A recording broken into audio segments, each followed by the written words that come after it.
Hey friends, how's it going? I take a few minutes to just talk about King Solomon. I was meditating and thinking about him. I'm like, wow, this guy had the whole entire world at his fingertips. He was able to control so much. When he asked God for wisdom, well, God blessed him with everything: power, fame, money. So he had all this stuff that he was given, but ultimately, doesn't matter how much or what God gives you. You have the choice to use it or lose it. And ultimately, he used it. In the beginning, we know that he built the temple. He was supposed to build a temple, and he did. He wrote books in the Bible. He wrote, Songs of Solomon. He wrote Proverbs, Ecclesiastes. He did so much good for God and the people. And that he just was exceptional, because he'll never be forgotten in that sense of the wisest man on earth, besides Jesus. But he also was too smart for his own good. You ever heard that expression? Because we all know people that are like that. And sometimes you find people who are really smart, and they use their abilities, and they become wealthy because they're smart about it, and they do stuff, and you can see their success. They're blessed because of their mind. Other times, people, which I know a bunch of people, handful of people, I guess, who are geniuses, and they should be like wealthy. They should be, successful, but they're not. And they're barely getting by. They don't use their abilities to the best way possible. And you see them working in construction. You see them working in retail. Anyways, that's not my point. The point is that we have abilities like King Solomon, and you can actually be stupid about it. I mean, you can actually lose your blessings if you don't use it. And his problem was once he started building temples for his wives. And I kind of relate Solomon to Adam.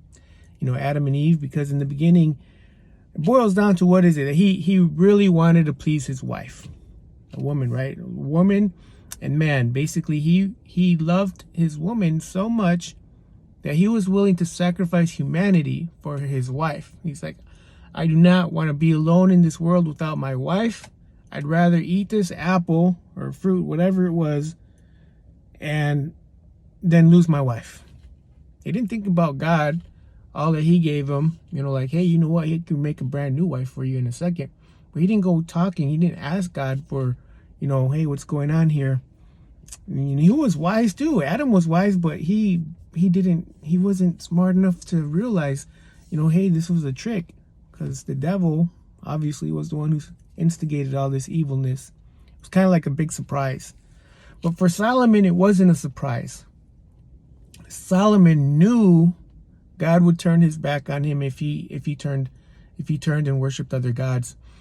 But not only did Solomon turn away, he actually started to, I guess, Shauna from Coming Soon, she said that King Solomon actually wrote like the witchcraft books.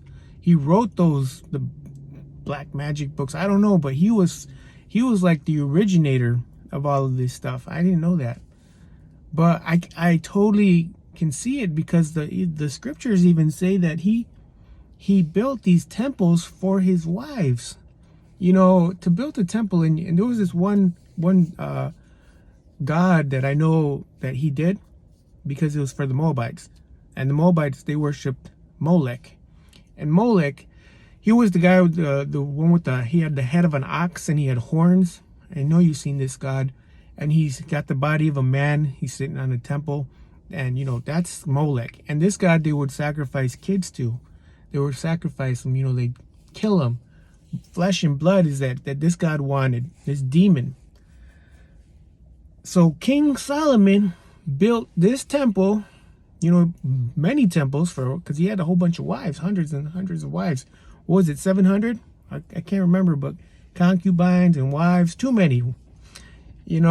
So how do you please your wives? So he built these temples for them. They were happy, and he got into it.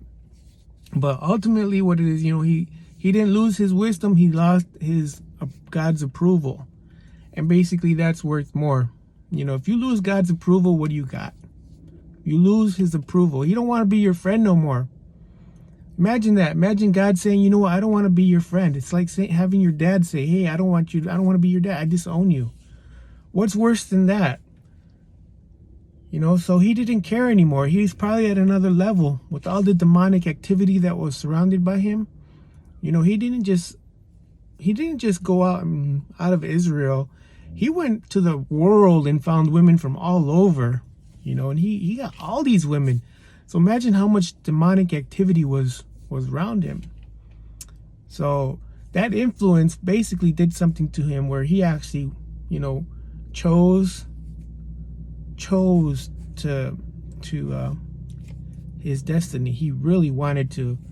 He knew the consequences. In other words, he knew what he was doing. He wasn't stupid, although his decisions make it look like he was stupid, because goodness, to deliberately go against God, and the results, man. He knew the results. I mean, he is King David, man. He knew what happened to his family when King David sinned. He knew the story. He knew the results, the consequences. So it's like us. We know the consequences of when God leaves us. When we sin and we don't repent, we don't care, we don't worship, we know the consequences. But most people don't care right now. They're just focused on now and today. What's going to make me happy today? What can I do for me today to become better? It's all about me, myself and I, me, my family. That's it, my friends, if that, So the mentality of being humble, of using your resources to the best of your ability, for yourself and for others. I mean, do you really think about helping the homeless people? Like for example, I think about it, but what do? I don't do anything about helping the homeless. What do you do about, the orphans and the widows and the elderlies? Oh, we got to help our brothers. We got to do this, but we don't. Or at least me, I'm speaking for myself. So to take it to the next level, like, how do you practice what you preach? How can you actually do that? With our means. How can we serve God and love God with our whole heart, mind, and soul right now, and actually show it, versus doing what's simple right now? What's simple right now is just, getting our knowledge on TikTok, getting our knowledge on Facebook, or all these social media platforms. And like, we're so distracted. Everything is a distraction right now. It's like so much distraction. We don't have.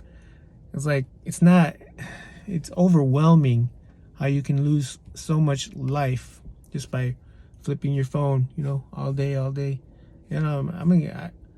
I'm a part of it. I know how it is. I'm not judging the world. I'm just saying how it is. We all know it's true. So it's just getting harder and harder to focus, to dedicate, quality time to God. And actually, we kind of limit ourselves to like what we can do for other people, our brothers. So I guess being conscious of that we may not be the smartest, the wisest right now, but being aware that we don't have to have that wisdom to be obedient, to love your neighbor, to love God. We don't need to be freaking smart or wise about that. It's just something that's easily done. We don't have to go to school, in other words, for it. We know what we have to do. So, but how do we show it? How do we do it? That's the thing. How do we behave on a daily basis? I guess so. Just being aware of it. That's the key. Being aware. And then if you have the opportunity, you have the means to help people, why not take it to the next level? Try. That's what I was thinking about. I figure I gotta let this out. I gotta get this off my chest. Anyways, thank you for listening. Till next time.